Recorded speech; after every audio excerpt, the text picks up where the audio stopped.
मोदी जी चाहते हैं कि आप दिन भर मोबाइल पे रहो, जय श्री राम बोलो और भूखे मर जाओ। वो नॉन सीरियस पॉलिटिशियन है, वो क्या बोलते हैं, कितना बोलते हैं, ये छोड़ दीजिए।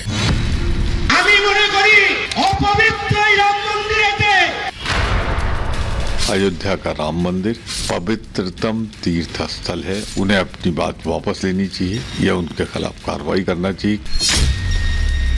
இதுதான் ஜெய் ஸ்ரீராம் என்றால், இதுதான் பாரத மாதா की जय என்றால்।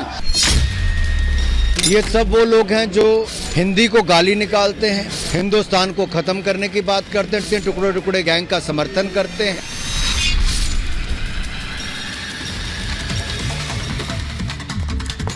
नमस्कार, आपके साथ मैं हूं सुजाता कुकरेती। आप देख रहे हैं महाभारत और महाभारत में आज कह रहे हैं कि नरेंद्र मोदी तो दक्षिण जोड़ेंगे लेकिन विरोधी क्या देश तोड़ेंगे। इसलिए कह रही हूं क्योंकि नरेंद्र मोदी दक्षिण के दौरे पर लगातार जा रहे हैं और दक्षिण और उत्तर भारत को जोड़ने के लिए लगातार संवाद बढ़ाने की कोशिशें कर रहे हैं। एक परिवार की तरह देख रहे हैं और होना भी वही चाहिए। लेकिन दक्षिण भारत के कुछ नेता बयान क्या दे रहे हैं कि भारत एक देश नहीं है, भारत में अलग अलग संस्कृति है, अलग सभ्यताएं, अलग भाषाएं हैं, तो ये देश हो ही नहीं सकता, ये तो एक उपमहाद्वीप है। ये बयान ए राजा का आया है और सिर्फ बयान ए राजा का इसलिए महत्वपूर्ण है क्योंकि ये दल इंडी गठबंधन का एक अहम दल है। इंडी गठबंधन जो 24 में मोदी में को हटाना चाहता है, वो गठबंधन सोचता है कि भारत एक देश ही नहीं है। सिर्फ इतना ही नहीं कहा उन्होंने ये भी कहा कि राम हमारे शत्रु हैं। अब सोचिए इस सोच के साथ आगे कैसे बढ़ा जाए, और ये मोदी को टारगेट करने की कोशिश है। मोदी को टारगेट करते करते देश को टारगेट करने और देश को तोड़ने वाली सोच आगे क्यों बढ़ाई जा रही है, कौन इन्हें बढ़ावा दे रहा है। सिर्फ ये राजा नहीं है, बयान जो आ रहे हैं, ऐसे बयान जो मोदी को टारगेट करते करते ऐसा लग रहा है देश के युवाओं के खिलाफ, धर्म के खिलाफ हो गए। क्या ये बौखलाहट है? 24 में हार सामने नजर आ रही है। राहुल गांधी ने कह दिया मोदी जी चाहते हैं युवा मोबाइल देखें, जय श्री राम बोलो और भूखे मर जाओ, यही मोदी चाह रहे हैं। भारत में बेरोजगारी पाकिस्तान और बांग्लादेश से भी ज्यादा है, ये कह दिया राहुल गांधी ने। अब सोचिए, आगे आपको बताऊंगी कि कितनी बेरोजगारी दर भारत की है और कितनी पाकिस्तान की है, ये तुलना राहुल ने तो कर दी। लेकिन क्या युवाओं का मजाक बना दिया ये सोचकर, ये कहकर, और सीधे सीधे कह दिया जय श्री राम बोलो और भूखे मर जाओ। क्या ये सोच है? वही बयान एक ऐसा आया शत्रुघ्न सिन्हा का, जो पहले कभी बीजेपी में हुआ करते थे लेकिन अब टीएमसी में होकर मोदी को टारगेट करना है। तो बयान आया है कि देश में कोई राम लहर नहीं है, देश में कोई राम लहर नहीं है। बीजेपी के प्रचार की हवा निकल गई है। और कैसे निकल गई है? क्योंकि पहले दिन तो 5 लाख लोग राम मंदिर गए थे, लेकिन अब 1 या 2000 लोग ही जा रहे हैं। इसीलिए उन्होंने कहा कि प्रचार तंत्र फेल हो गया है और राम लहर है ही नहीं। ये हमला मोदी पर करते करते क्या श्री राम पर अपमान नहीं हो रहा है? सवाल आज ये पूछ रही हूं। इसकी जरूरत क्या है? सवाल ये पूछ रही हूं। वहीं दूसरी तरफ जो रामेंदु सिन्हा रॉय हैं, विधायक हैं टीएमसी के, वो कह रहे हैं मोदी ब्राह्मण नहीं है। किस हैसियत से प्राण प्रतिष्ठा उन्होंने की? एक मंदिर बना, राम मंदिर, लेकिन वो मंदिर तो अपवित्र है क्योंकि वहां मोदी ने प्राण प्रतिष्ठा कर दी है। हिंदुस्तान का कोई भी हिंदू उस अपवित्र राम मंदिर में पूजा के लिए ना जाए, ये कह रहे हैं। टीएमसी की ये सोच है, राम मंदिर अपवित्र हो गया। आज ये बयानों की समीक्षा कर रही हूं महाभारत में और पूछ रही हूं मोदी को टारगेट करने के लिए देश तोड़ो, मोदी को टारगेट करने के लिए भगवान राम का अपमान, क्या सब कुछ चलेगा? कुछ भी बोलो जिससे 24 में मोदी को रोक पाए। ये रिपोर्ट देखिए।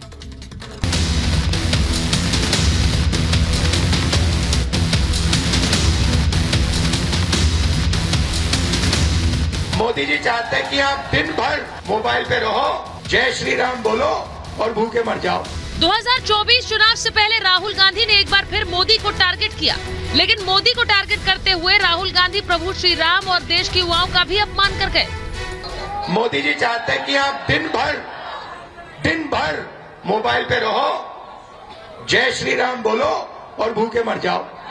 राहुल ने युवाओं की समझ पर सवाल उठाए तो वहां की जनता ही नाराज दिखी। नाराजगी भी ऐसी कि राहुल को मौके पर ही इसका जवाब दे दिया। यात्रा के दौरान ही युवाओं ने उन्हें आईना दिखा दिया और बता दिया कि मोदी ऐसा नहीं चाहते। और इसमें आपकी जरूरत होगी। मोदी जी ये नहीं चाहते, मोदी जी ये नहीं चाहते, मोदी जी नहीं चाहते, मोदी जी चाहते हैं। मोदी जी नहीं चाहते। मोदी को टारगेट करने वालों में सिर्फ राहुल ही नहीं है, बल्कि इंडी में ऐसे नेताओं की एक लंबी फहरिस्त है। लालू यादव का तो बयान आपने सुना होगा, उन्होंने मोदी को हिंदू मानने से ही इनकार कर दिया। ये नरेंद्र मोदी आजकल परिवारवाद पर हमला कर रहे हैं, बोलता कि परिवारवाद है, परिवार के लिए लोग लड़ रहे हैं। तुम्हारे पास परिवार नहीं है और तुम हिंदू भी नहीं है। लालू के इस बयान पर तो नरेंद्र मोदी पलटवार कर चुके हैं। लालू का यह बयान नरेंद्र मोदी के हिंदुत्व को टारगेट करने की एक कोशिश थी। तो वहीं टीएमसी अब एक कदम आगे निकल गई। टीएमसी ने पूछा कि मोदी जब ब्राह्मण ही नहीं है तो उन्होंने किस हैसियत से राम मंदिर की प्राण प्रतिष्ठा की। उन्होंने राम मंदिर को अपवित्र बताते हुए हिंदुओं से वहां दर्शन न करने की अपील भी कर दी। রাম মন্দির তৈরি হয়েছে, আমি মনে করি অপবিত্র এই রাম মন্দিরেতে ভারতবর্ষের কোন হিন্দু যেন পূজা দিতে না যায়, ওটা একটা শপিস তৈরি হয়েছে, ওটা শুধু একটা শপিস তৈরি হয়েছে। ये क्या कह रहे हैं कि नरेंद्र मोदी ब्राह्मण नहीं है तो कुछ जाने का अधिकार नहीं है? ये बहुत ही कुत्सित सोच है। ममता जी आप खामोश क्यों हैं? आपने कुछ बोलबेन की? हम इसकी बहुत भर्त्सना करते हैं। राम विरोधी बयानबाजी में बॉलीवुड स्टार शत्रुघ्न सिन्हा का भी नाम जुड़ गया है। टीएमसी सांसद शत्रुघ्न सिन्हा ने बीजेपी पर हमला बोलते हुए राम पर तीर चला दिया। उन्होंने यहाँ तक कह दिया कि देश में कोई राम लहर नहीं है, अब तो सिर्फ 1-2 हजार लोग ही दर्शन के लिए पहुंच रहे हैं। इतना हजारों करोड़ रुपए खर्च कर दिए उन्होंने मंदिर के दर्शन के नाम पे। अरे मंदिर तो था ही पहले से, प्राण प्रतिष्ठा नहीं थी क्या? 2024 चुनाव से पहले इंडी के नेता एक बार फिर मुद्दों को छोड़कर मोदी के पीछे पड़ गए। उन्हें लगता है मोदी पर निजी टिप्पणी करने, उन्हें बदनाम करने से ही सत्ता में वापसी की जा सकती है। लेकिन इसका परिणाम देश की जनता उन्हें 2019 में दिखा चुकी है। ऐसे में सवाल ये है कि क्या हार का मुंह सामने दिख रहा है, इसीलिए मोदी पर टारगेट है, लेकिन हमला हिंदुत्व पर भी और धर्म पर भी है। आखिर क्यों इंडी के नेता मुद्दों को छोड़कर मोदी के पीछे पड़ गए? Bureau report, Republic Bharat.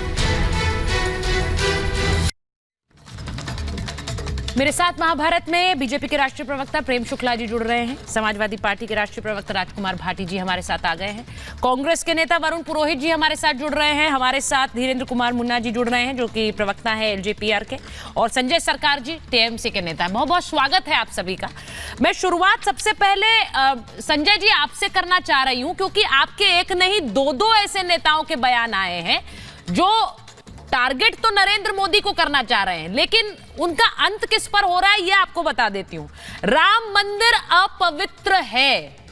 अब मैं आपसे पूछ रही हूं, क्या टीएमसी इस बयान को एंडोर्स कर रही है? सबसे पहले हम आपको एक बात बताना चाहते थे। हाँ। 2 साल पहले दिलीप घोष जी एक बयान दिया था। बयान में क्या बोला था? बोला ये तो राजा राम है, ये भगवान पुरुषोत्तम राम कैसे हो सकते? उसके ऊपर में किसी का कोई बयान नहीं है, कुछ ये नहीं है, कोई हंगामा नहीं मचे हुआ है। अच्छा। नहीं मचते है। रह गया प्राण प्रतिष्ठा। प्राण प्रतिष्ठा एक मंदिर का होता है, एक ब्राह्मण द्वारा होता है, ब्राह्मण करता है। बंगाल को अली गली नहीं, हिंदुस्तान को अली गली में एक ही सवाल पूछा जाता है, एक प्राण प्रतिष्ठा में ये ब्राह्मण कहाँ कब से हो गए हैं? और मेरे तो सबसे बड़ा डाउट है कि माता पिता जब देहांत होता है, एक आदमी को अंदर शोक रहता है, लेकिन तो मैं देखा उसमें मुंडन नहीं किए हैं, दाढ़ी नहीं कटा। लालू जी की भाषा बोल रहे हैं आप? तो हम कैसे मान ले? लालू जी की भाषा बोल रहे हैं इस देश में। नहीं, आप नरेंद्र मोदी को टारगेट करिए सर, आपको करना भी चाहिए, आप राजनीति में हैं। लेकिन मैं एक चीज पूछना चाह रही हूँ, यहाँ पर अब पार्टियां बैठकर ये बताएंगी कि एक प्राण प्रतिष्ठा किस जाति के इंसान को करनी चाहिए या नहीं करनी चाहिए। आप देश को आगे ले जा रहे हैं या देश को पीछे धकेल रहे हैं, मुझे ये बता दीजिए। नरेंद्र मोदी को आप टारगेट करिए सर। नहीं, हम पीछे लेके नहीं जा रहे हैं। आप बोल क्या रहे थे अभी? नहीं, आपने कहा वो ब्राह्मण नहीं है तो उन्होंने कैसे कर दी प्राण प्रतिष्ठा? और रह गया, मैं चाहता हूँ नहीं, मेरे बात सुनिए ना, आप क्यों मेरे बात कटना चालू कर दिया? हाँ। मैं पूछना चाहते हैं, नरेंद्र मोदी जी पहले प्रूव करने पड़ेंगे वो समाजवाद से तरफ से है ना सनातनी है, और नहीं वो मतलब जो हिंदू है कि नहीं है वो भी तो अच्छा, अभी उन्हें प्रूव करना है, किसे करना है? ममता बनर्जी को प्रूव करना है। उन्हें ममता बनर्जी को प्रूव करना है कि वो हिंदू है कि नहीं। संजय सरकार जी, ना आपको बीजेपी को सर्टिफिकेट देना है कि आप हिंदू हैं या मुसलमान, ना नरेंद्र मोदी को किसी को सर्टिफिकेट देना है, लेकिन अगर आप बैठकर ये सर्टिफिकेट मांगेंगे तो ये देश की सोच संकीर्ण दिखाता है, आपकी सोच संकीर्ण दिखाता है। संजय जी,